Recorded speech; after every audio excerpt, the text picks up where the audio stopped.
네, 귀한 예배와 찬양의 시간입니다. 너는 그리스도의 향기라 편지라 이 찬양으로 함께 찬양하시겠습니다.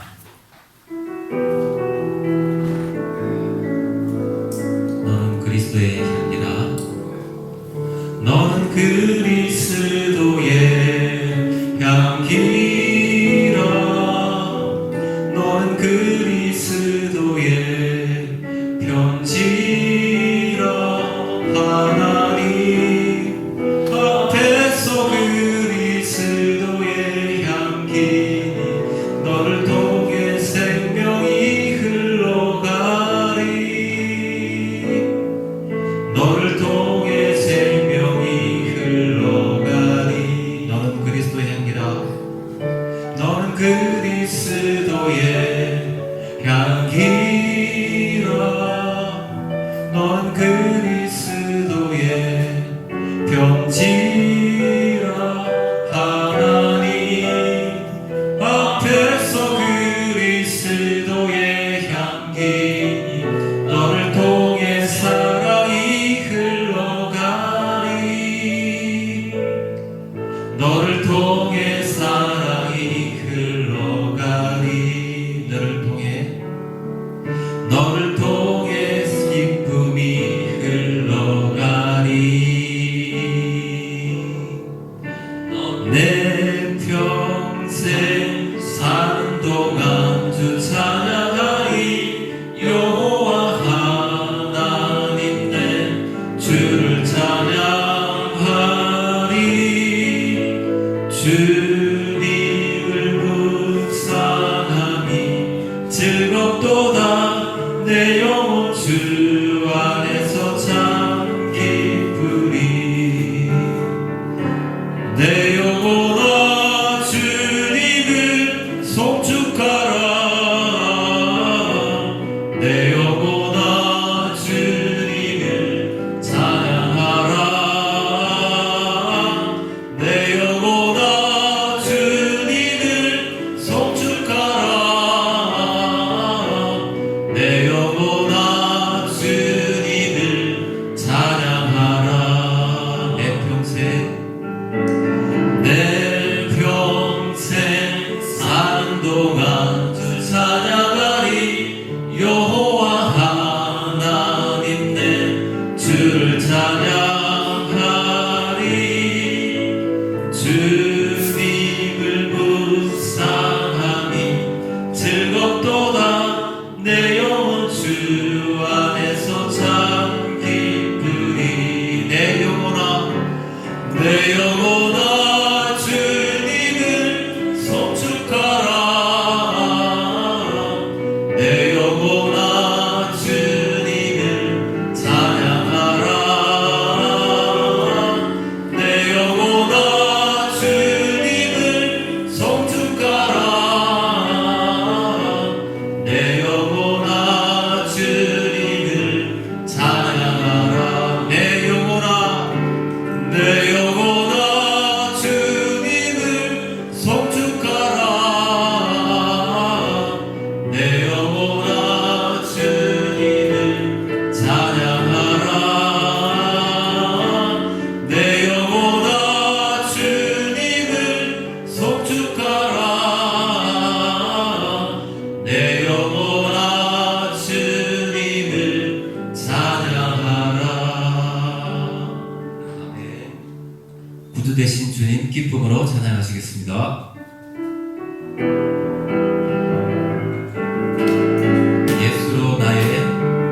예수로 나의 구주 삼고 성령과 피로써 거듭나니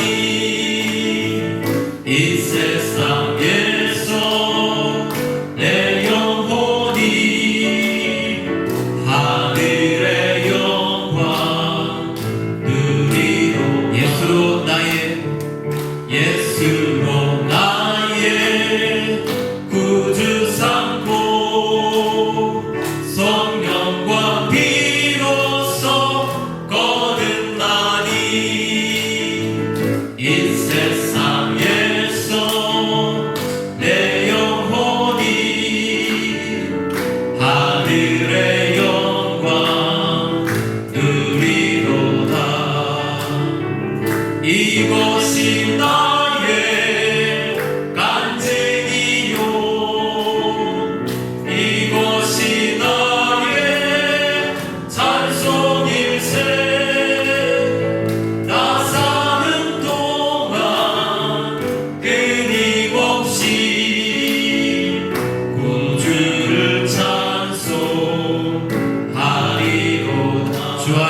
할렐루야. 주의 이름을 찬송합니다.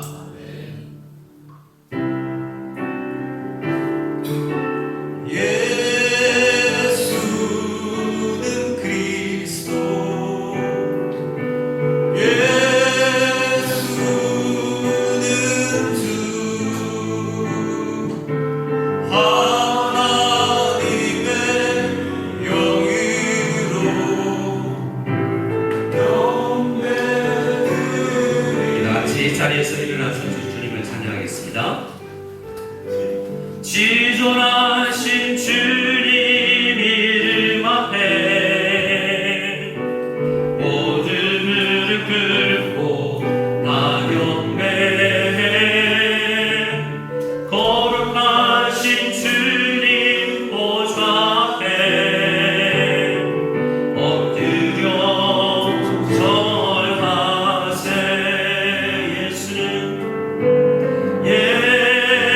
예수는 그리스도,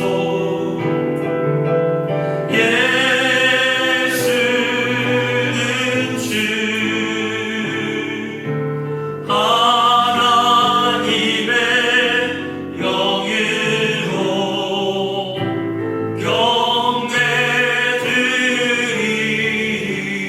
경배드리리.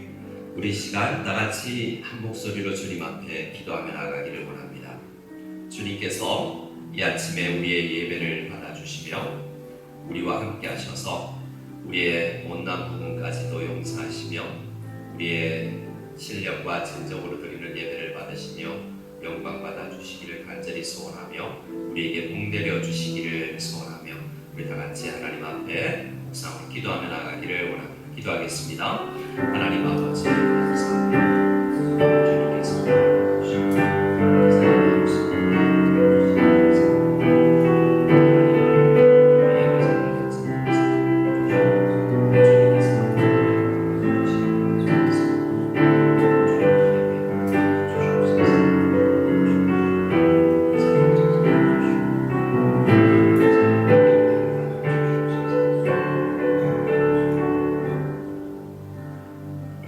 사도신경으로 신앙 고백 드리겠습니다.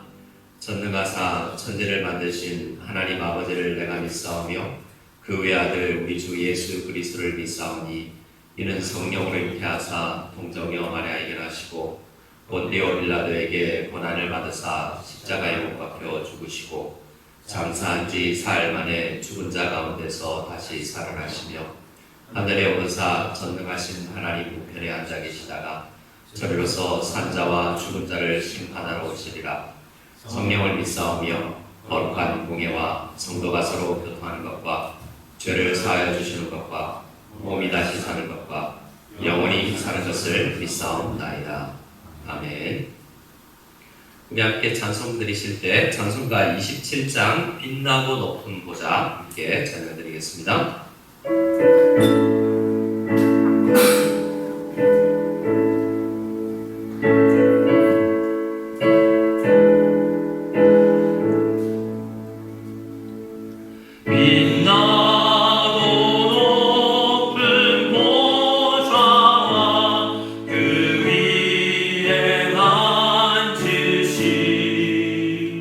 주 예수 얼굴 영광이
사랑의 주님 감사합니다. 주님의 놀라운 은혜로 우리를 선택하시어 주님을 알게 하시고 우리 마음에 믿음을 주시어 우리를 사망 가운데서 구원하심으로 하나님의 나라를 소망하며 예배하는 주님의 자녀로 삼아주심을 무한 감사드리며 찬송과 영광을 올려드립니다. 여호와를 경외하는 것이 지혜의 근본이요 거룩하신 자를 아는 것이 명철이라 말씀하셨습니다. 서로가 스스로를 진리요 정의라 주장하는 세상 속에서 우리로 주님을 두려워하는 마음을 잊지 않게 하시어 교만함으로 멸망에 빠지지 않도록 우리를 지켜주시옵소서.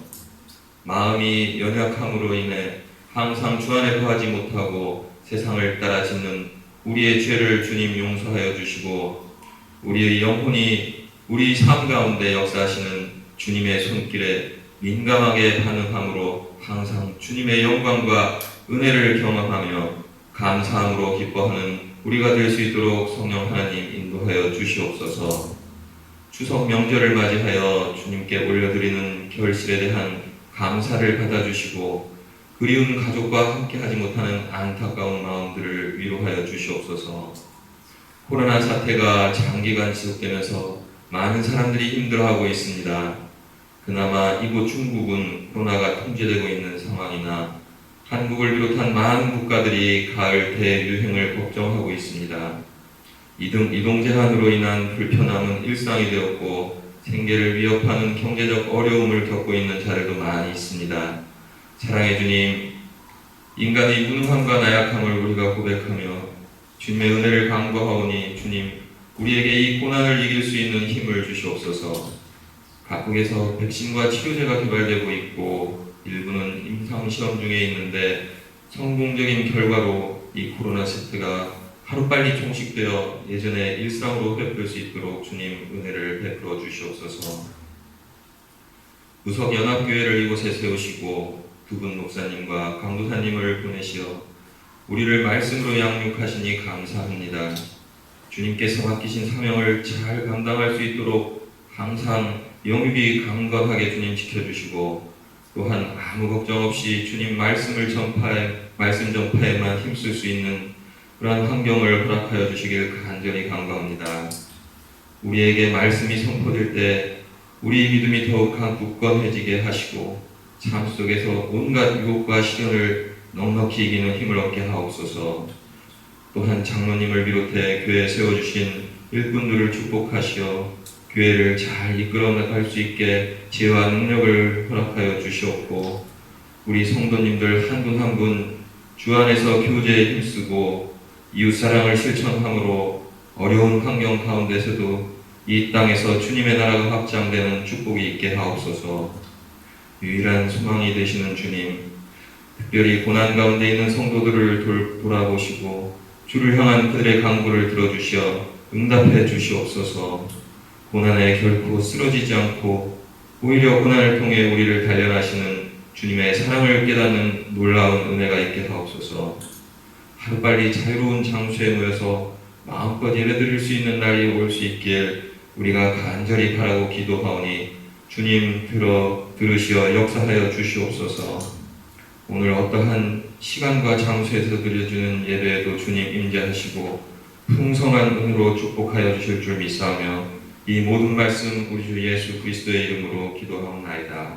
아멘.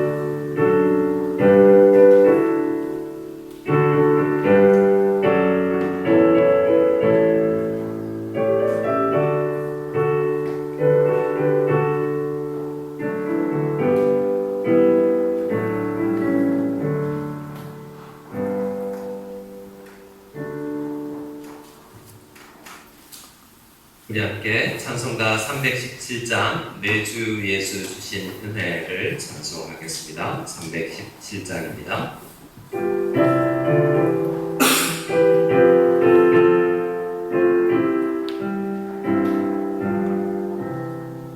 내 주 예수 주신 은혜 한없건만 내 주 앞에 이 적은 것 다 드리니 주의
조금 전 찬양을 드렸던 것처럼 우리 주님께서 우리에게 주신 은혜는 한이 없습니다.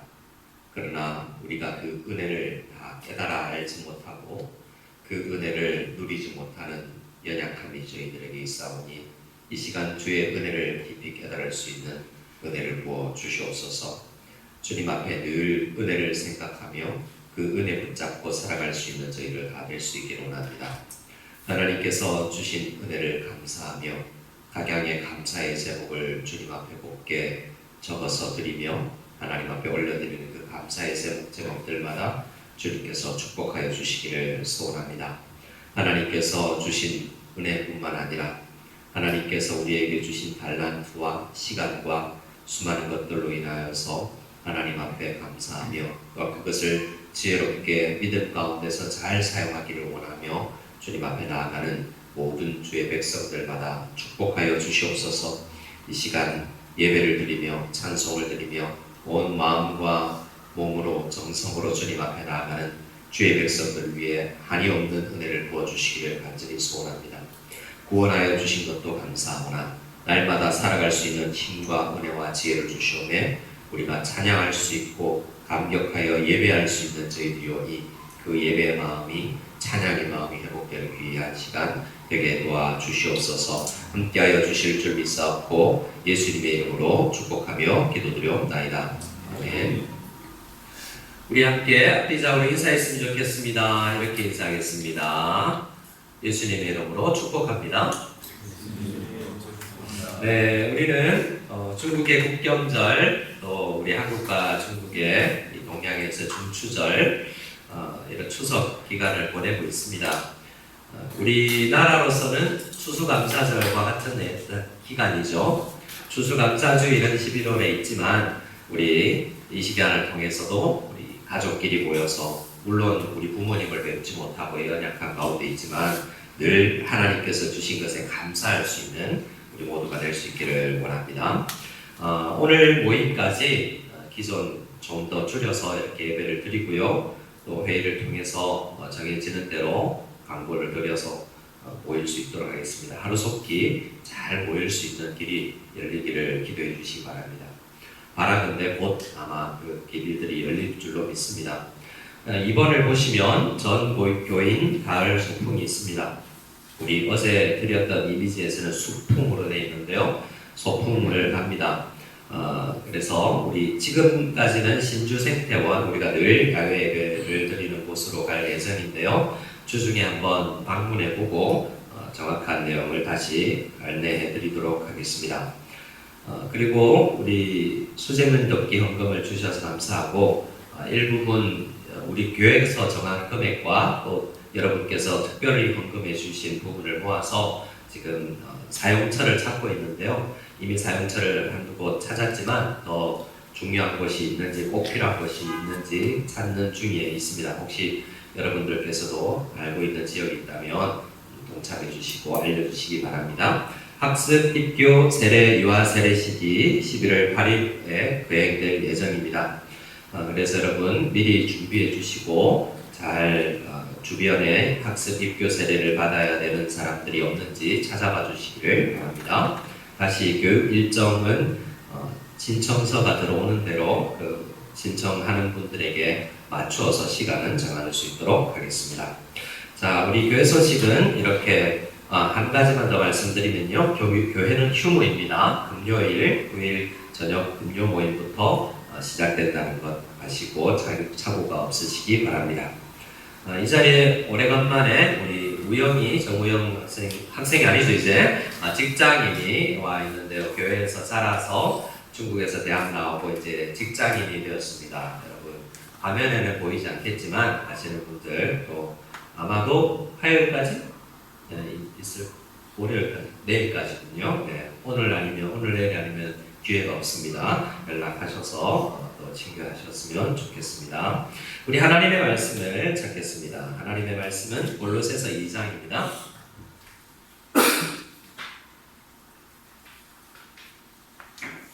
주보석을 보시고 골로새서 2장 11절 12절 말씀 우리 찾으셔서 한 목소리로 같이 골로새서 2장 11절, 12절 말씀을 한 목소리로 같이 보겠습니다. 같이 보겠습니다.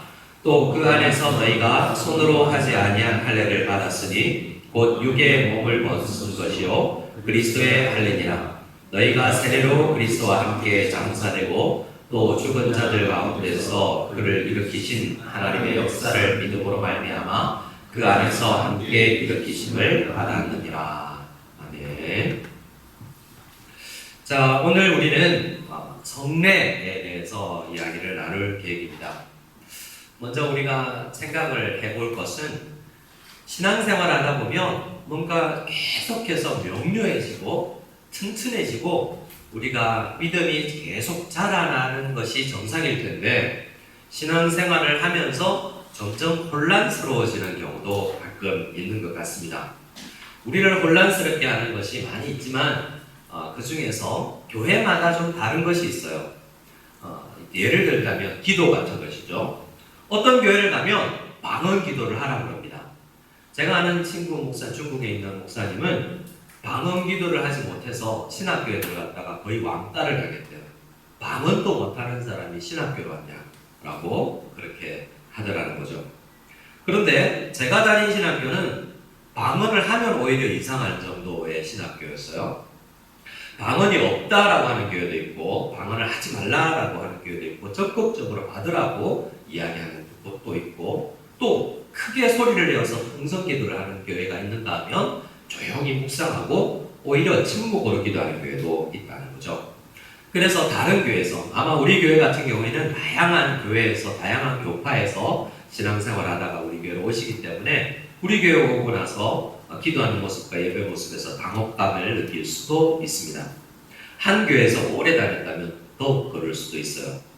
또 우리가 우리를 당혹스럽게 하고 혼란스럽게 하는 것이 있다면 성례라고도 볼 수 있습니다. 성례는 어떤 면에서 우리 한국 안에서는 대부분 장로교에서 자라신 분들은 비슷한 성례를 행하지만 침례교에서 자라신 분들은 성례 중에 세례를 물에 침례를 하죠. 또 어떤 교회는 강으로 가서 합니다. 또 어떤 곳은 저희 교회처럼 물을 거의 보이지 않을 정도로 손에 적셔서 뿌리는 형태로 세례를 집례하기도 하죠.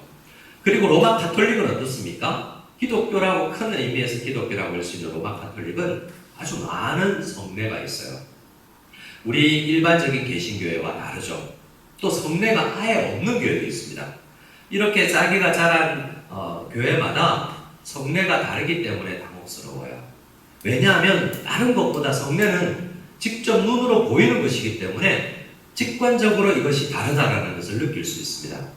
그래서 왜 이렇지? 라는 고민을 하게 되는 거죠. 이런 왜 이럴까? 왜 다를까? 라는 생각이 들었을 때 우리는 무슨 의미가 있을까? 이 교회는 우리 교회는 왜 이렇게 성례를 증례하는 것일까? 고민을 해볼 필요가 있습니다. 그래서 우리 자녀들에게 아니면 초신자들에게 이러한 다른 이유는 이러한 것이다 라고 가르치고 알려줄 필요가 있습니다. 그래서 이 시간을 통해서 모든 것이 해결되지 않습니다만 우리가 다른 교회와 특별히 다른 모습을 가진 부분에서 혼란스러워할 것이 아니라 이런 계기를 통해서 다른 신앙관을 정립해야 되겠습니다. 특히 이 자리에 나오신 우리 분들은 구역 안에서도 이런 것들을 잘 함께 대화 나눌 수 있도록 준비되었으면 좋겠습니다. 오늘은 우리가 성례 중에서 세례라는 부분을 함께 나눌 텐데요. 종교개혁자들의 책을 읽으면 성례 부분을 굉장히 길게 두껍게 설명하는 것을 볼 수 있어요. 왜 그러냐면 로마 가톨릭에서 개혁한 것이 우리 개신교이기 때문에 그래요. 로마 가톨릭에 있어서 독특한 것이 성례인데 성례가 잘못되어 왔다라는 것을 깨닫고 그것에서 개혁했기 때문에 성례라는 부분을 잘 설명을 했었어야 됐습니다. 그래서 우리 개신교회는 종교개혁 때부터 시작된 것이 아니라 어떻게 이야기합니까? 초대교회에서부터 시간이 흘러가면서 뭔가 잘못된 것을 바로잡았기 때문에 오히려 초대교회의 순수함을 개선한 것이 우리 개신교회라고 우리는 생각하고 있고 개혁교회라고 생각하고 있는 것이죠.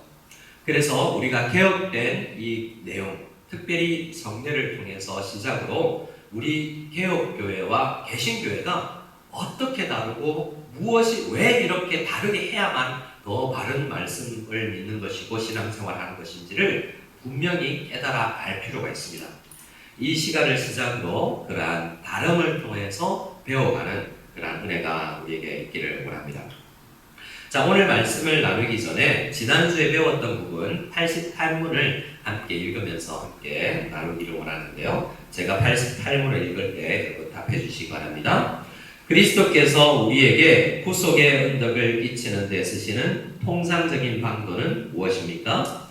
그리스도께서 우리에게 구속의 은덕을 끼치는 데 쓰시는 통상적인 방도는 그분이 정하신 것인데 특히 말씀과 성례와 기도입니다. 이 모든 것이 택함받은 사람에게 구원을 위하여 효력 있게 됩니다. 감사합니다. 구속의 은혜를 우리에게 끼치기를 원해요. 여러분 은혜 받기를 원하시죠? 구속의 은혜를 우리가 누려야 되는데 그 은혜를 누릴 수 있도록 주님께서 정하신 방법이 있다는 거예요. 엉뚱한 방법으로 가서 산에 가서 아니면 열심으로 누구처럼 정한 수를 떠놓고 빌어서가 아니고 우리 예수님께서 정해놓은 방법이 있는데 그 방법을 제쳐놓고 다른 방법, 특별한 방법을 추구해서는 지혜로운 사람이 아닙니다. 주님께서 쓰시는 아주 일반적인 방법, 우리에게 열심히 사용하라고 하신 구속의 은혜를 끼치는 통상적인 방법은 말씀과 성례와 기도 이 세 가지입니다. 지난주는 우리가 말씀에 대해서 함께 나누었죠. 자, 오늘은 성례에 대해서 나눌 것입니다. 성례에 대해서 우리가 알고 있는데 라고 생각할 수 있지만 은혜를 끼침 받고 은혜를 누리는 아주 중요한 방법이기 때문에 이것을 우리가 익히 잘할 수 있어야 돼요.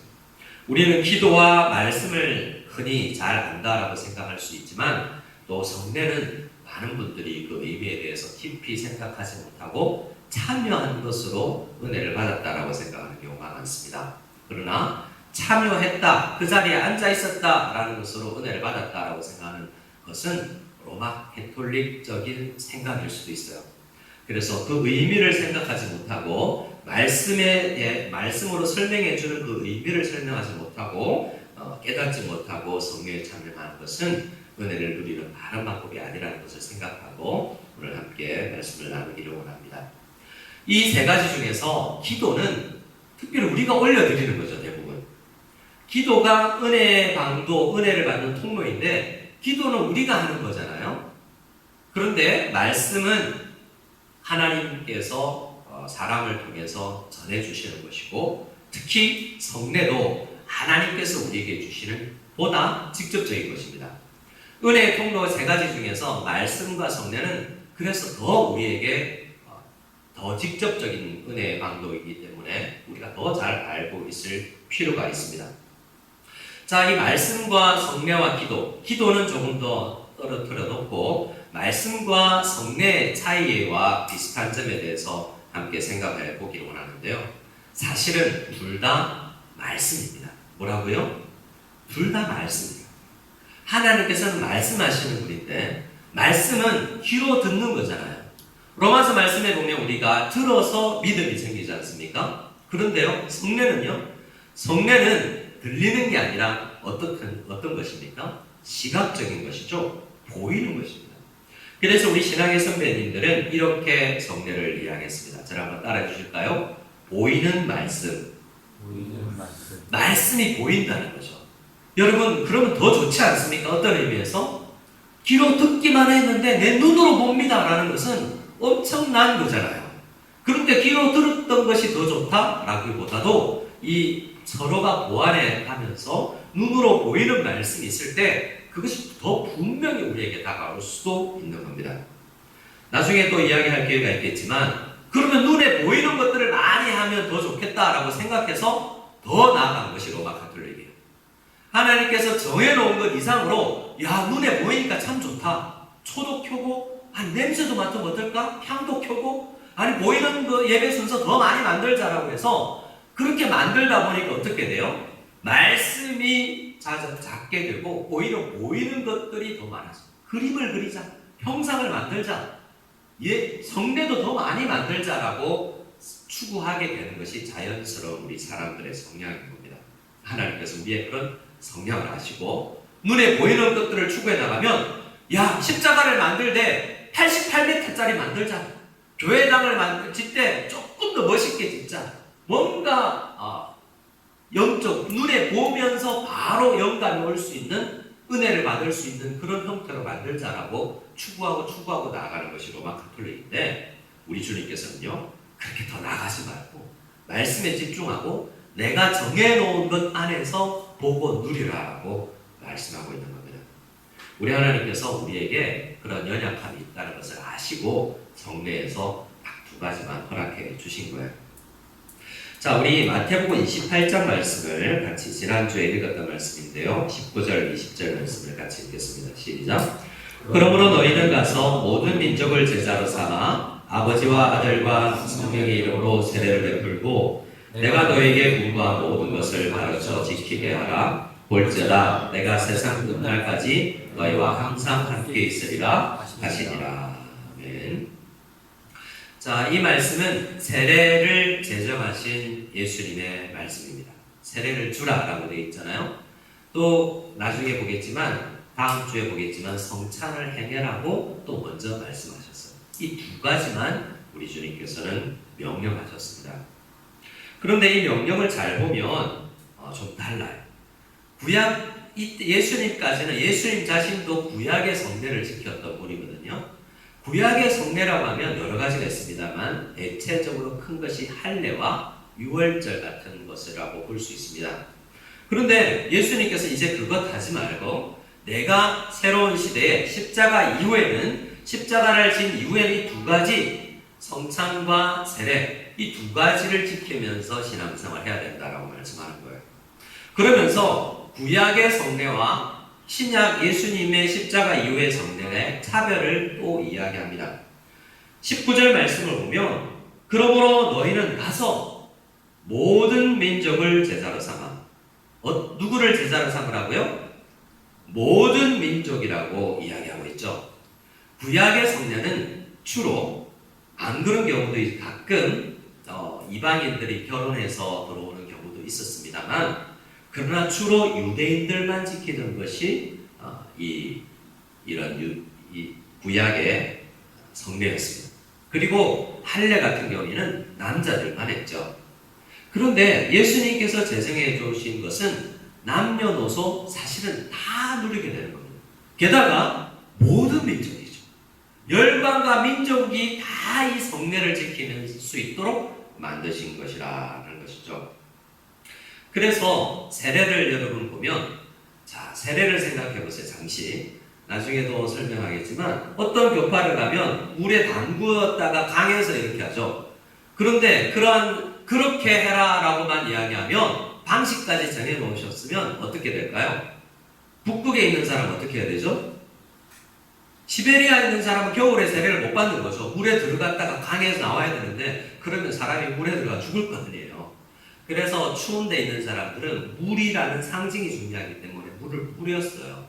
물이 중요하지 어떻게가 중요한 게 아니에요. 장로교회도 침례해도 됩니다.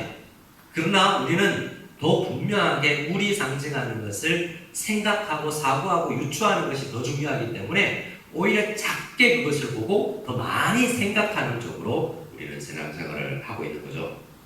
유대인들 중심으로 전했던 성례가 이제 모든 민족에게 전파된다라는 거죠. 자, 그리고 여기에서 성례와 또 말씀이 조금 더 차이가 있는 것을 볼 수 있습니다. 말씀은 정말 모든 사람에게, 예수 믿지 않는 사람에게도 말씀은 선포되잖아요. 물론 예수 믿는 사람들이 말씀의 은혜를 더 누리지만 예수 믿지 않는 사람들에게도 말씀은 전해지게 되어 있어요. 전하라고 하셨어요. 근데 그들이 성례를 누릴 수 있는 것은 그 말씀을 듣고 예수님과 복음을 믿어야만 성례의 효과를 누릴 수 있어요. 예수님 안 믿는 사람들은 성례에 참여를 못하는 거예요. 우리는 어떻습니까? 우리 교회는 세례교인만이 성찬식에 참여할 수 있지 않습니까? 그것처럼 성례는 모든 사람들이 다 누릴 수 있지만 누리는 게 아니에요. 말씀도 물론 그런 부분이 없지 않지만 말씀은 모든 믿지 않는 사람들에게 전파되는 것이지만 그 말씀을 듣고 믿는 사람들만 누릴 수 있는 거예요. 이 시간 다시 한번 생각해야 되죠. 우리는 말씀을 듣고 복음을 듣고 예수님을 믿었습니다. 그런데 성례를 누리고 있는가? 오늘은 성례식이 아니잖아요. 그래서 안 누리도 되잖아요? 아니죠. 이 말씀을 통해서 또 내가 받았던 성례를 생각하며 그것을 누릴 수도 있어야 된다는 것입니다.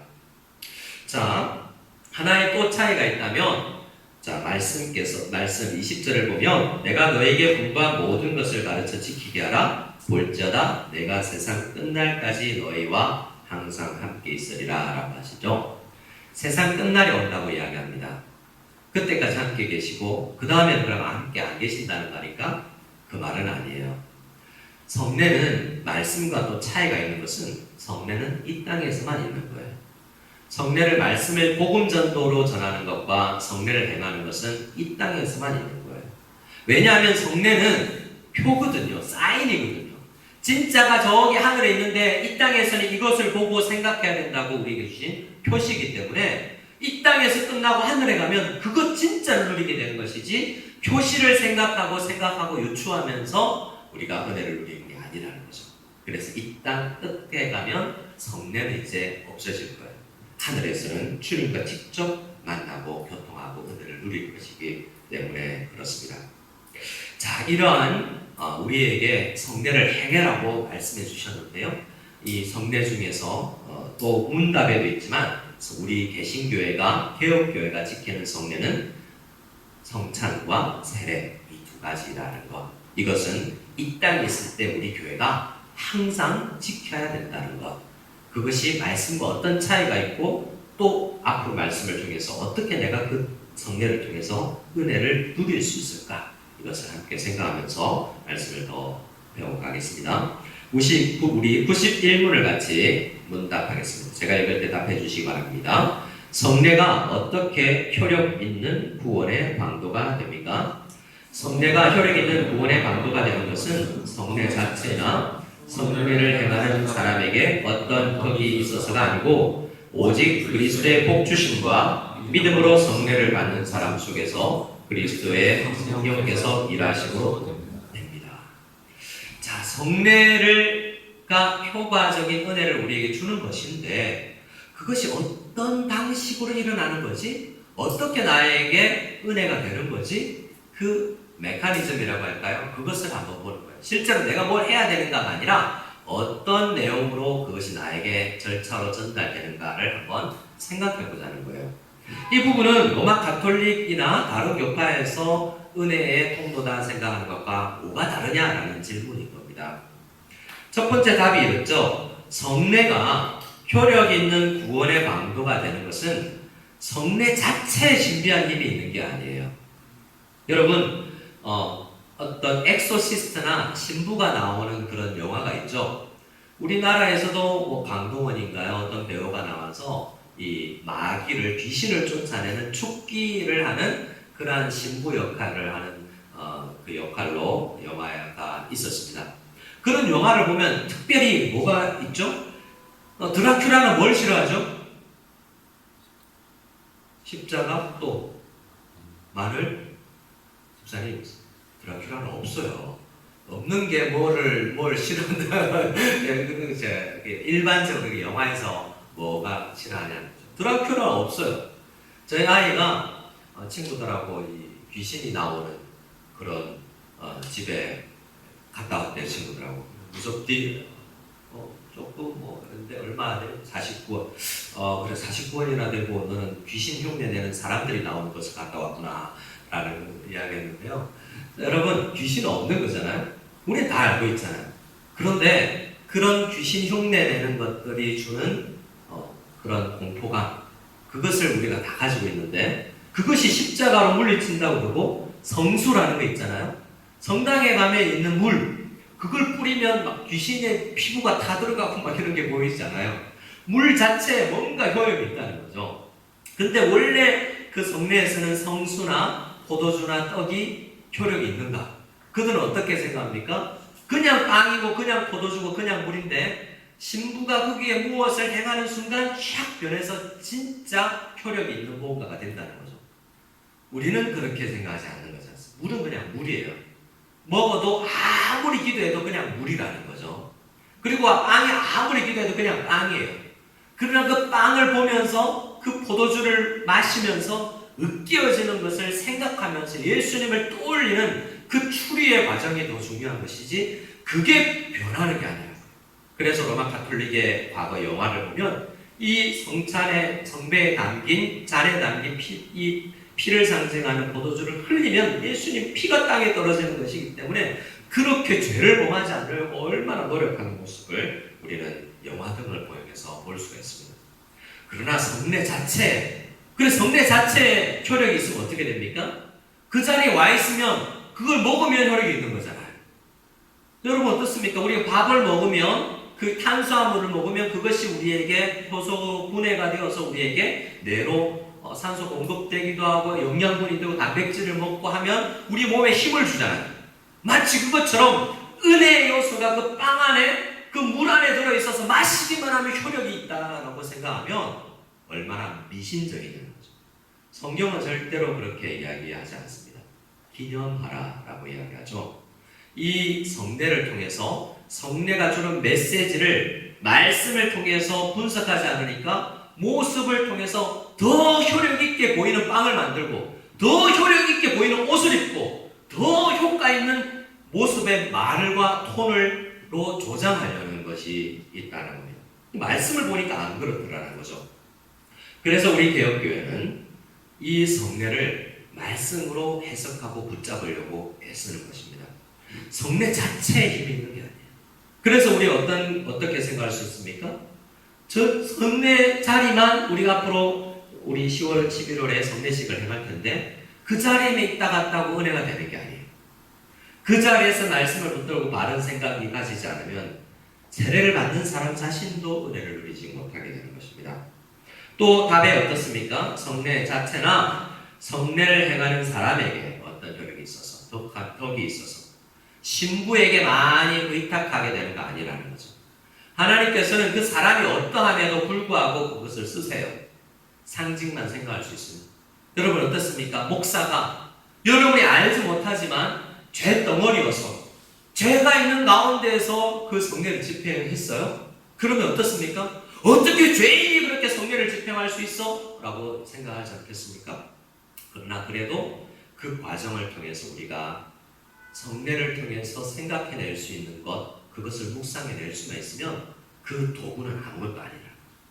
물론 아무것도 아니라는 표현 속에서 여러분 우리가 실수하는 것도 있겠지만 그러나 그 성례의 복됨이 우리에게 흘러나온 것은 그 자체와 그것을 집례하는 사람에게 있지 않다는 거예요.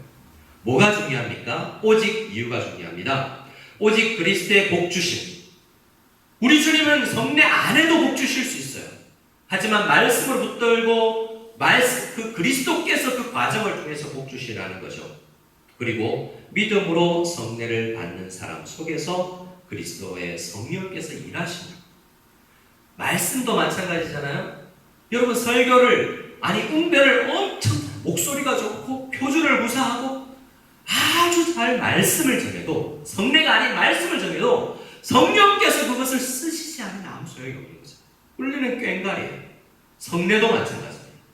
성령 하나님께서 그것을 쓰시지 않으면 아무리 고급스러운 포도주를 사용하여도 의미 없는 것이 되고 마는 것입니다. 성례는 주술적인 내용이 들어있는 것이 아니라 오직 주인 대신 주님께서 이것을 사용하실 때만 의미가 있는 거예요.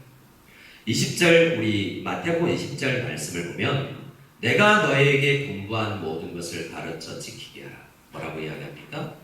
사람이 행해야 된다는 거예요. 예수님께서 안 행한다는 거죠. 제자들에게 오늘날 목사들에게 너희가 해야 된다. 너희가 해야 되는데 뭐라고 이야기하죠? 볼지어다 내가 세상 끝날까지 너희와 항상 함께 있으리라 하시니라. 이 말씀을 잘못 해석하면 너희가 해야 돼? 잘하나 안 하나 한번 보자 라고 뒤에서 관찰하고 그것을 구경하고 잘하는지 검사하고 하는 것이 그것으로 이해할 수 있어요. 내가 함께만 있어줄게. 네가 해. 그러나 이 말씀은 볼지어다 내가 세상 끝날까지 항상 너희와 함께 있으리라 라는 이 약속은 너희가 비록 성례를 행할지라도 너희가 비록 말씀을 전할지라도 내가 그 속에서 일하겠다라는 말씀인 거죠. 하나님께서 그래서 이 말씀을 주시는 것은 사람을 통해서 하나님이 일하시는 거예요. 성례를 내가 누구 목사님을 통해서 받았고 언제 받았는데 그때 하나님께서 행하셨구나. 그때 함께 가시겠다고 약속하신 주님께서 내가 세례받는 현장에 함께 계셨구나. 그리고 이것을 통해서 우리는 뭘 알 수 있죠? 그때만 있었던 것이 아니라 늘 임마누엘로 나와 함께 하시는구나 라고도 생각할 수 있는 거죠. 성례를 세례를 받은 사람은 그래서 너 어떻게 생각하는 거예요? 아골골짝 빈들해가고 우리 집안이 경제적으로 어렵고 우리 가족 중에서 아픔을 겪는 사람이 있을지라도 세례를 받은 사람은 내가 세례 받을 때 주님께서 함께 계셔 주신다는 약속을 하신 것을 믿고 오늘도 함께 하시는구나 라는 것을 생각해낼 수 있고 그 은혜, 함께 하시는 은혜를 누릴 수 있는 사람이 되는 겁니다. 누가요? 세례 받은 사람은 늘 그것을 누릴 수 있어야 되는 거죠. 여러분 이 자리에도 우리 주님께서 살아계신 우리 주님께서 우리와 함께 계시는 것을 믿으십니까? 믿는 거잖아요. 인터넷 랜선 속에서도 우리 주님께서는 그 약속을 지키시며 우리와 함께 하시는 거예요. 그것을 믿는 사람들이 이 성례를 바로 받는 사람인 것입니다. 고린도전서 11장 28절을 한번 읽어볼까요? 시작. 사람이 자기를 살피고 그 후에야 이 떡을 먹고 이 잔을 마실지니. 자, 성례 앞으로 이것은 성찬에 해당되는 것이지만 성례 중에 세례와 성찬이 있는데 성찬에 해당되는 부분이 있기는 하지만 또 마찬가지입니다. 모든 성례에 해당되는 말씀이에요. 사람이 자기를 살피고 라는 거죠. 이것은 반드시 그 행위만 행하는 것이 아니라 이것이 무슨 의미가 있지라고 깊이 묵상하는 거예요. 이것이 내가 죄 지었으니까 안 되겠다가 아니라 내가 비록 죄 지었는데 어떻게 이 성찬에 참여할 수 있지? 라고 말씀을 통해서 묵상하는 시간을 가지면서 참여해야 된다는 이야기죠. 사람이 자기를 살피는 묵상과 이 사고의 이 지적 활동을 하는 그 과정이 없이 참여해서는 안 된다라는 것입니다. 내가 진짜 예수를 믿는 사람 맞나? 이런 죄를 저지르고 내가 이번에 성찬식에 참여해야 되는데 내가 예수 믿는 사람이 맞는가 그래도 이런 생각을 하는 거예요. 내가 예수 믿지 않았으면 멸망했을 텐데 예수님께서 나를 구원해 주시기 위해서 이렇게 몸짓고 피 흘려서 나의 죄를 구원하시려고 그렇게 고귀한 일을 행하셨다는 것인가? 그걸 생각하는 거죠. 그것을 의지한다고 믿는다고 내가 구원을 얻는다고? 이 가운데서 무슨 신비가 있지? 생각해야 되는 거죠. 그리고 나는 오늘 다시 과연 예수님을 참으로 믿고 죄를 알고 회개한 사람으로서의 삶을 살아가고 있는가? 라는 것을 깊이 생각하면서 성례화를 참여해야 된다는 거죠. 그리고 그 성례를 행했던 사람은 세례교인이라는 생각을 가진 사람은 지금도 앞으로도 하나님의 백성으로 살기를 충성하는 것을 날마다 각오해야 된다라는 것도 생각해낼 수 있는 거죠. 그만큼 세례의 성례의 성찬에 참여하는 사람들은 자기를 돌아보는 과정을 거쳐야 됩니다. 그런 사람이 은혜를 누리게 되는 거죠. 과거에는 유럽에는 국가가 교회였어요. 모든 나라가 교회였기 때문에 교회에 참여해서 세례를 안 받으면 나라에서 혜택도 못 받게 되는 거예요. 예를 들어서 우리나라 코로나19로 인해서 어려울 때 재난 보조금을 주는데 기준을 세우는 거죠. 전 국가가 교회를 다니는 사람들이라면 자 이번 재난 보조금은 세례교인 2장만 드립니다. 그럼 어떻게 해요? 빨리 세례 받으려고 그러겠죠. 그런 사회에서는 어떻게 되어버리겠습니까? 은혜 없이 그냥 세례교인 자격 따는 것이 중요하게 되는 거죠. 그런데 우리 교회는 어떻습니까? 오늘날의 교회도 중학교 2학년이 되었으니까 다른 친구들이 하니까 나만 내년에 하면 재수하는 것 같고 뭔가 한 학년 뒤에 가는 것 같으니까 그냥 받게 되는 경우도 있어요. 부모들도 마찬가지입니다. 그냥 남들 받을 때 받아 라고 이야기하는 경우도 있는 거죠. 바른 은혜를 누리는 그런 과정이 아닙니다. 올해 그래서 중고등부안에서 이 세례 과정으로 나오는 우리 자녀들은 정말 이 사고의 과정, 성례가 의미하는 바를 깊이 생각하면서 은혜를 누리는 우리 성례식이 다 되었으면 좋겠습니다. 은혜는 주님께 달려 있습니다. 아무리 큰 죄인들이 침례를 할지라도 은혜 주시고자 하면 그 사람을 통해서도 주시는 거예요. 우리는 그 앞에서 겸손히 나에게 이 은혜를 누릴 수 있는 어떠한 조건도 없고 그것을 바로 믿고 해석하는 그 마음을 통해서 주님께서 은혜를 주신다 생각하고 살피고 생각하는 묵상하는 우리가 되어야 되겠습니다.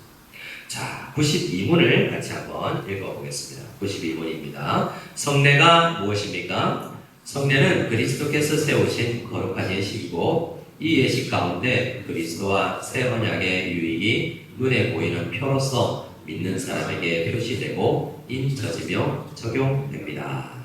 네. 그래서 이 표시라는 거죠.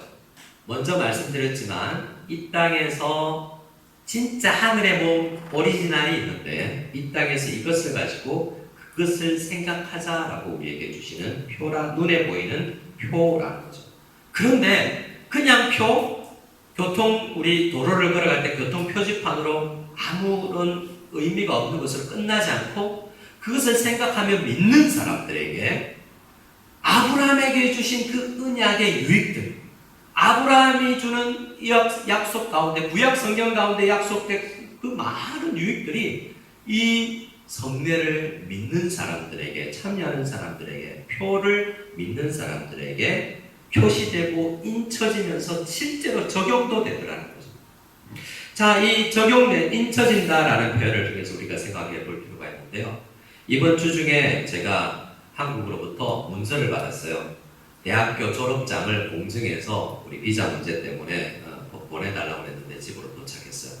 제가 졸업한 대학교에 직인이 딱 찍혀있고 그 밑에 인장이 없으면, 직인이 없으면 이 서류는 무효임이라고 적혀있더라고요. 그러니까 도장 없는 건 안 된다, 의미 없다라는 거잖아요. 자, 제가 학교를 졸업했다는 사실은 팩트예요. 근데 그것을 어떻게 아냐는 거죠? 많은 사람들에게 제가 어떤 학교 졸업했어요? 뭘 보고? 라고 이야기할 때 제가 내밀 수 있는 게 뭐죠? 직인이 찍혀있는 졸업장. 그걸 가져가면 번역만 해서 공정을 받아가면 중국 정부도 인정해줘. 너 그 대학 졸업했구나, 인정해줄게 라고 되는 거죠. 성례가 가지는 놀라운 은혜가 우리에게 이런 도장이 된다. 내가 예수님 믿었어요. 예수님의 죽으심과 부활을 통해서 내가 하나님의 백성이 되었어요. 그것을 도장 찍어주고 정말 그렇구나 하고 나에게 적용을 일으켜주는 것이 또한 이 성례가 하는 일이라는 거죠. 그래서 이것은 굉장한 의미가 있습니다. 그래서 이것이 우리에게 효력이 있고 우리에게 의미를 주는 것이라는 것이죠. 근데 도장이라는 것을 생각할 때 그 생각을 한번 해보실 필요가 있습니다. 우리가 누리는 직인, 도장, 이것이 가지는 효력, 그것과 함께 성례를 생각해 볼 필요가 있습니다. 자, 93문은 짧게 한번 확인하고 넘어가겠습니다. 93문입니다. 신약의 성례가 어느 것입니까? 신약의 성례는 세례와 성찬입니다. 우리 개혁교회는 두 가지만 있다고 이야기하죠. 세례, 성찬. 그런데요, 어떤 교파, 퀘이커라는 교파에서는 성례를 안 해요. 모든 성례를 부정합니다. 우리나라 김교신 선생의 친구로 알려져 있는 함석헌 선생, 굉장히 유명한 신분이잖아요. 민족의 지도자로 유명했지 않습니까? 근데 그분이 일본에서 우찌무라 간초 선생님에게 기독교를 받고 교회 필요 없다, 무교회주의로 우리나라에 전파한 사람인데, 그 다음에 이분이 또 퀘이커 교도가 되어서 성례가 또 필요 없다라고 이야기했던 사람 중에 한 사람이에요. 또 반대로 나가서 로마 가톨릭은 어떻습니까? 7가지 성례가 있어요. 태어나면서 영세받고, 그리고 자라나면서 성체성사라고 받고. 그 성체성사가 뭐냐면 이것이 우리가 이야기하는 성찬식이에요. 그리고 고해성사, 죄 지음에 나가서 또 가서 날마다 제로 고백하는 것이 성례라고 이야기하죠. 견진성사. 이제 나이가 어느 정도 되면 성년으로서 이제 일 좀 해야지. 우리가 마치 집사직분 받는 것처럼 견진성사라는 게 있어요. 성품성사와 혼인성사. 이 7가지 성례가 있지만 가톨릭에서는 한 사람이 받을 수 있는 가장 최대의 숫자는 6개밖에 안 돼요. 왜냐하면 성품성사와 6번의 혼인성사는 둘 중에 하나만 할 수 있기 때문에 그래요. 왜냐하면 왜 그렇습니까? 성품성사는 신부가 되고 수녀가 되는 거기 때문에 그래요. 그러면 결혼을 못 하잖아요. 결혼을 하는 사람은 혼인성사를 하고 결혼 안 하는 사람은 하나님께 온전히 내가 결혼한 것처럼 드리겠다고 하는 거예요. 그리고 죽을 때 병자성사가 있죠. 자, 그렇게 따지면 야 좋겠다. 태어나서 죽을 때까지 모든 절차 가운데서 성사가 있으니까 굉장히 좋아 보이잖아요. 근데 문제는 뭐예요? 하나님께서 그걸 하라고 했냐는 거죠. 기독교는 그래서 말씀으로서 그걸 제안해서 더 그 7가지가 아니라 70가지도 하고 싶지만 우리는 말씀으로 그것을 제안해서 묵상해 나가는데 하나님의 말씀대로 정하신 것이 무엇이지라고 더 말씀을 집중해서 정해서 2가지를 우리가 말씀 속에서 발견한 것입니다. 그러면 정확하게 질문하죠. 오늘 이 94문이 가장 중요한 질문이 되겠습니다. 94문을 우리 같이 읽고 답하겠습니다. 세례가 무엇입니까? 세례는 성부와 성자와 성령의 이름 안으로 연합시키는 물로 씻는 성례입니다. 세례는 우리가 그리스도에게 접붙여짐과 은혜의 유익에 참여함과 주님의 것이 되기로 약속함을 표시하고 있습니다. 자, 이 오늘 94문을 주로 해석하고 말씀을 마무리할까요? 여기서 중요한 첫 번째 세례를 생각합니다. 세례는 정의가 있죠. 성부와 성자와 성령의 이름 안으로 연합시키는 물로 씻는 성례입니다 라고 이야기하죠. 단어 자체는 물로 씻는 것, 행위 그런 것이에요. 그러나 단순히 물로 씻는 것만 아니라는 거죠. 우리는 땀 흘리고 몸이 지저분해지면 물로 씻어서 우리를 깨끗하게 하죠. 그러나 죄는 물로 씻겨지지 않는다는 것을 우리가 알 수 있지 않습니까? 어떻게 씻겨집니까? 성부, 성자, 성령께서 연합하여서 만드신 그 죄 씻는 역사, 통로, 십자가와 부활을 통해서 우리의 죄를 씻겨지는 거죠. 그런데 물을 보면서 세례를 받으면서 내가 예수님의 보혈의 은혜로 씻김을 받았다는 것을 상징하고 생각해야 되는 거예요. 그런데 단순히 생각하는 것만 아니라 이것을 생각해야 된다고 이야기하는데요. 우리는 보통 세례를 줄 때 성부와 성자와 성령의 이름으로 라고 행하지만 어떤 교회에서는 성부와 성자와 성령의 이름 안으로 라는 표현을 쓰기도 합니다. 여기서 이름 안으로 라는 표현이 굉장히 중요해요. 왜 그러냐면 연합에라는 단어가 이 안으로라는 전치사를 통해서 더 잘 설명되는 것이기 때문입니다. 안으로라는 건 뭐죠? 바깥에 있었다는 거잖아요. 어디 안으로 들어가는 거예요? 성부, 성자, 성령 안으로 들어가는 거죠. 연합되는 거잖아요. 내가 주님 안에 들어가게 된다는 거죠. 그렇게 어떻게 해요? 주님 안이 뭡니까? 주님 몸 안이잖아요. 주님 몸이 뭐죠? 교회잖아요. 주님 몸 안에 내가 온전히 한 몸으로 소속되고 지체, 영어로 지체를 표현할 때 고린도서에서 파트라고 이야기하죠. 코 파트, 귀 파트, 입 파트, 손가락 파트, 각 지체가 되는 것이에요. 우리는 세례를 받음을 통해서 우리 무성연합교회, 아니 더 큰 하나님 우주적 교회 속에 몸이 되는 거죠. 그리고 성찬이 이야기하는 것이 그 속에서 살과 피가 우리가 흘러서 우리가 살아나는 것이지 않습니까? 그 몸의 일이지. 성부, 성자, 성령 그 안으로 내가 들어가여서 주님과 한 몸이 된다는 것, 연합된다는 것, 그것을 극명하게 보여주는 것이 세례라는 거죠. 그래서 우리는 세례 때 세례를 받는 우리 앞으로 11월 달에 세례 받는 그 아이가 정말 내 몸이구나. 저 아이가 아프면 내 손가락이 아픈 것처럼 나도 아파야 되는 것이 정상이구나 라고 생각해낼 수 있는 거죠.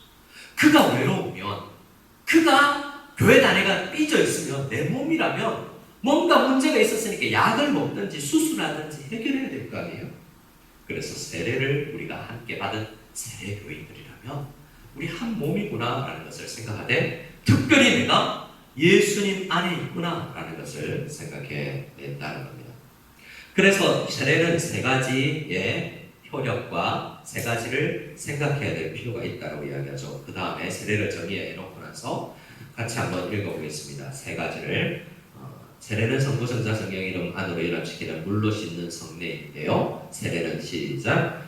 우리가 그리스도에게 접붙여짐과 은혜 언약의 유익에 참여함과 주님의 것이 되기로 약속함을 표시하고 있습니다. 세 가지가 있죠. 세례를 속에서 크게 세 가지를 생각하자라고 소요리 문답을 이야기합니다. 뭐라고요? 첫 번째는 우리가 그리스도에게 어떻게 해요? 접붙여졌다는 거죠. 접붙여졌다는 것을 아마 아실 텐데요. 농민들이 쓰는 표현이잖아요. 돌배, 돌감람나무, 좋은 열매 맺지 못하는 나무가 있는데 그 가지접, 눈접, 여러 가지 접붙이기 방법이 있지만 그 가지를 잘라서 나를 그 좋은 나무에 접을 붙이면 나에게 좋은 열매가 맺혀지게 되는 거죠. 내가 세례를 통해서 예수 그리스도의 몸에 접붙여졌구나. 내가 몸이구나. 내가 몸 밖에 있었으나 몸 안으로 들어왔구나 라는 것을 생각해야 된다는 거죠. 성경에는 이 이야기가 엄청 많이 나오잖아요. 처음부터 에덴 동산 안에 있었으나 밖으로, 진 안에 있다가 밖으로, 안과 밖이 굉장히 강하게 표현되어 있지 않습니까? 이 세례가 내가 그 안에 들어왔다는 것을 강하게 표시해주는 이야기라는 거죠. 골로새서 2장 11절에 이렇게 이야기합니다. 오늘 본문이죠. 그 안에서 너희가 손으로 하지 아니한 할례를 받았으니 곧 육의 몸을 벗는 것이요 그리스도의 할례니라. 할례가 세례와 통한다라는 이야기를 하고 있는 거예요. 사도 바울은 우리가 구약 성경에 할례를 받았는데 할례를 받지 않으면 이스라엘 민족 안으로 들어올 수 없죠. 그런데 마찬가지로 신약 성경에서 예수님께서 그리스도의 할례는 뭐냐면 세례인데 그리스도께 할례 세례를 받는 자들만이 접붙여진다라는 이야기를 하고 있는 것입니다. 그 접붙여진 사람은 세례로 12절에 그리스도와 함께 장사되고 죽은 자들 가운데 그를 일으키신 하나님의 역사를 믿음으로 말미암아 그 안에서 함께 일으키심을 받는다라고 이야기하죠. 내 옛사람이 다 죽어버리고 내가 부활할 때는 새 사람이 되어서 내가 살아가는 이 십자가로 접붙임을 당하면서 전혀 새 사람이 되었다는 거죠. 나에게 좋은 열매 맺을 수 없는 본질적으로 나는 죄인인데 내 본질이 달라졌다라는 이야기를 지금 세례를 통해서 확인하고 할 수 있다는 거예요. 못 믿겠는데요? 이걸 보고 안 믿으면 도장까지 찍어줬는데 말씀만 해도 믿을 수 있는데 말씀으로만 못 믿으니 이것 정도는 내가 표시해 줄게 하고 보이는 것으로 줬는데 그 보이는 것으로조차 누리지 못하면 어떻게 된다는 거죠? 근데 우리는 더 많이 보여줄게 하고 다른 성례를 만들지 않고 이 말씀과 세례, 성찬 이것 안에서만 네가 누리고 알아야 된다라고 주님께서 말씀해 주고 있는 거예요. 세례는 우리가 그리스도께 접붙여졌다라는 것을 생각해낼 수 있고 믿게 합니다. 또요, 은혜 언약의 유익에 참여할 수 있는 것을 알게 된다는 거죠. 은혜 언약이라는 것은 성경에서 약속된 수많은 것들을 누릴 수 있다는 거예요. 성경에 많은 것이 누려질 수 있다고 우리에게 이야기하죠. 그것들을 우리가 받아 누릴 수 있다라고 이야기합니다. 마태복음 5장 말씀에 보면 온유한 자는 복이 있나니 그들이 땅을 기업으로 받을 것이며 라고 이야기합니다. 온유하라는 성령의 열매가 있죠. 이건 내가 원래 누릴 수 없는 열매를 맺을 수 없는 것이었어요. 세례를 통해서 내가 그리스도에게 접붙임이 되자 나에게 온유라는 열매가 맺혀지고 그 사람이 뭘 누려요? 부동산을 가지게 될 거라는 거죠. 이 땅에서 주시는 분도 있고 우리 모든 사람은 하늘, 새하늘과 새 땅을 다 누리게 될 거예요. 누가 땅을 차지합니까? 이 세상에 힘센 사람, 돈 많은 사람이 부동산을 가진다고 이야기하지만 성경은 세례받은 사람이 땅을 차지하는 엄청난 은혜를 그리고 그 나머지 모든 성경에서 누리는 수많은 약속들을 세례받은 자는 누릴 수 있다는 거예요. 근데 내가 세례교인인데 오늘 내가 뭔가 그것을 잘못 생각하고 있지 않을까 생각해 볼 필요가 있습니다. 우리 갈라디아서는 읽지 않았었는데요. 우리가 이 갈라디아서 3장과 고린도전서 12장도 한번 읽어보기로 합니다. 갈라디아서 3장 27절 시작. 누구든지 그리스도와 합하기 위하여 세례를 받은 자는 그리스도로 옷 입었느니라. 옷 입었다라는 표현을 하고 있죠. 세례받은 것이. 세례받은 사람이 어떻게 접붙여졌는가를 다양하게 설명하고 싶은 거예요. 옷 입었다는 건 뭡니까? 우리가 해병대 같은 거를 생각해 볼 수 있어요. 군인은 소속이 분명하잖아요. 적군인지 아군인지 분명한데요. 아군이라고 해서 다 같은 군인이 아니에요. 저같이 방위 나온 사람이나 해병대 나온 UDT 나온 사람이 달라요. 그 소속감이 달라요. 군대 군가를 부르는 그 목소리가 다르고 내가 그 소속됐다는 생각 자체가 달라요. 근데 우리 세례받은 사람들이 마치 해병대처럼 나의 소속감을 해병대 옷을 입고 나는 보통 사람이 아니야. 나는 이런 사람이지라고 자긍심을 가질 수 있는 그리스도로 옷 입었다는 표현에서 그러한 자격을 우리에게 허락해 주는 것이 세례라는 겁니다. 고린도전서 12장에서는요. 우리가 유대인이나 헬라인이나 종이나 자주인이나 다 한 성령으로 세례를 받아 한 몸이 되었다. 다시 한번 한 몸이요. 우리가 세례를 받아놓고서 서로가 한 몸이라는 생각을 잘못한다면 뭐예요? 누워서 침 뱉기죠.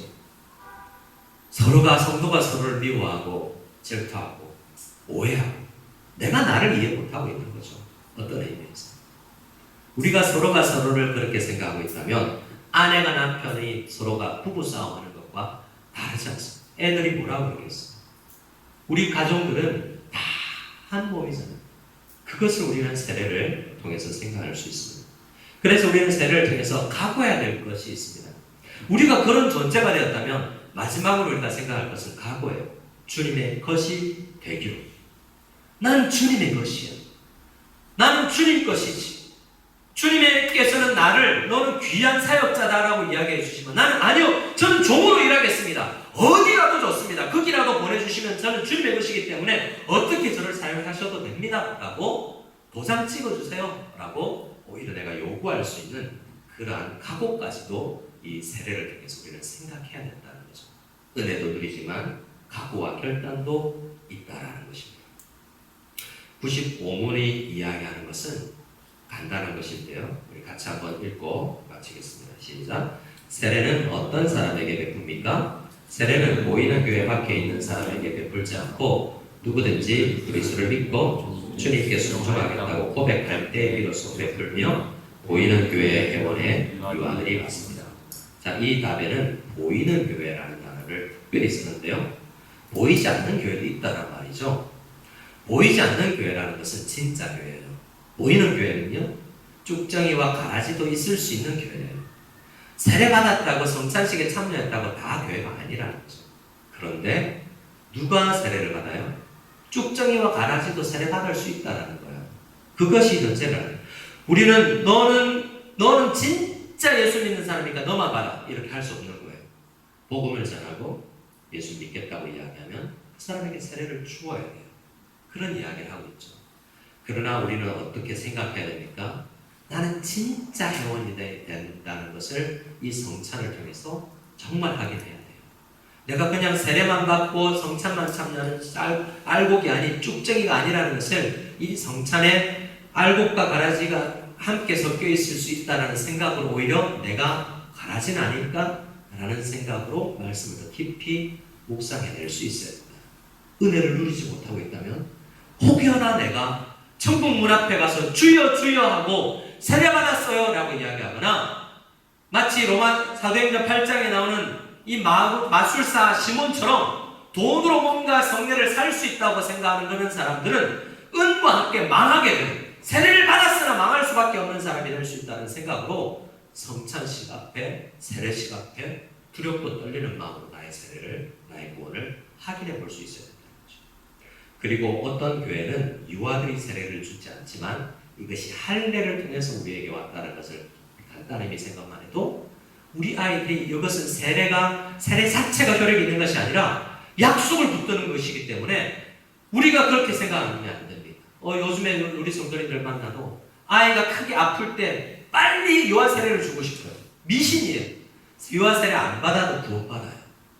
그러나 그걸 받아야만 뭔가 구원받겠다라고 생각하는 것, 그것도 우리에게 일어날 수 있는 미신적인 사고라는 거죠.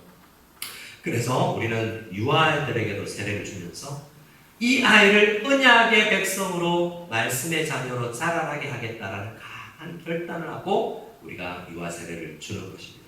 그렇게 어디든지 누구든지 어린아이들을 주님 앞에 오는 것을 가로막지 말라라고 이야기하는 것을 말씀을 통해서 우리는 또한 이 할례와 난지 8일 만에도 할례를 주었던 것처럼 우리는 유아 세례도 주는 거죠.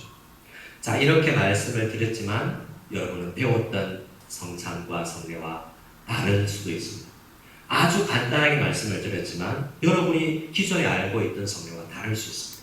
이 다름을 통해서 처음 말씀드렸지만 우리 주님을 알아가야 돼요. 주님을 더 깊이 묵상해다가 무엇이 맞을까가 아니라 이 다양한 하나님을 우리는 생각해야 돼요. 제가 속한 개혁주의는 어떤 단점이 있습니까? 두뇌만을 가지고 생각만을 가지고 예수님을 생각하려는 단점이 있어요. 그는 우리에게 성찬을 주십니다. 너는 상상도 해보고 성찬을 통해서 상상력을 발휘하고 상상력을 통해서 예수님을 믿어야 된다는 것도 생각할 때 C.S. 루이스처럼 나니아 연대기 같은 소설, 기독교 소설이 나올 수 있는 거잖아요.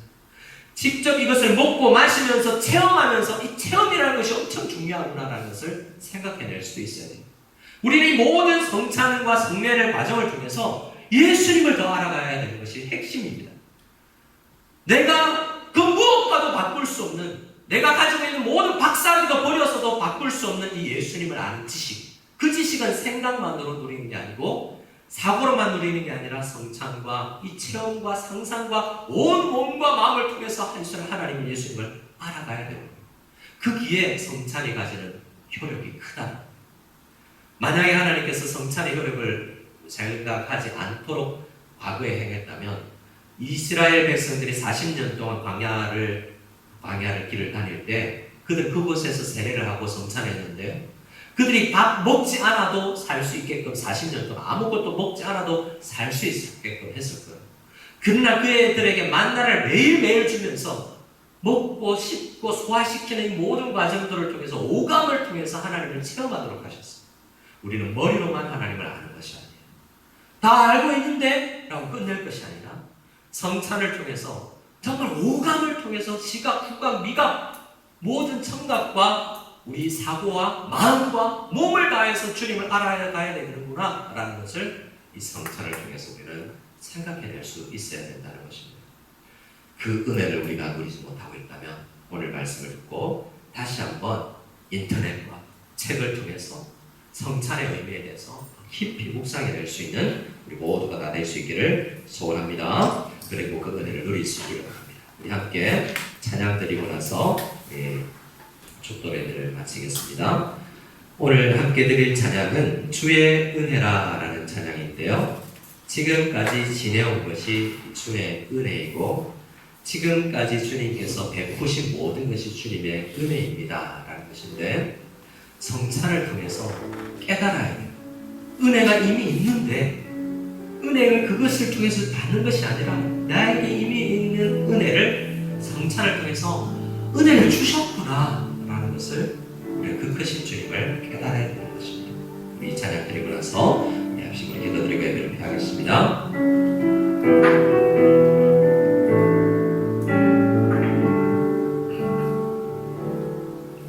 내가 지금까지 지내온 것은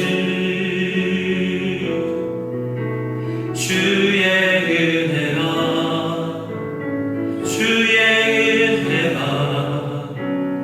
지금까지 지내온 것은 주님의 은혜라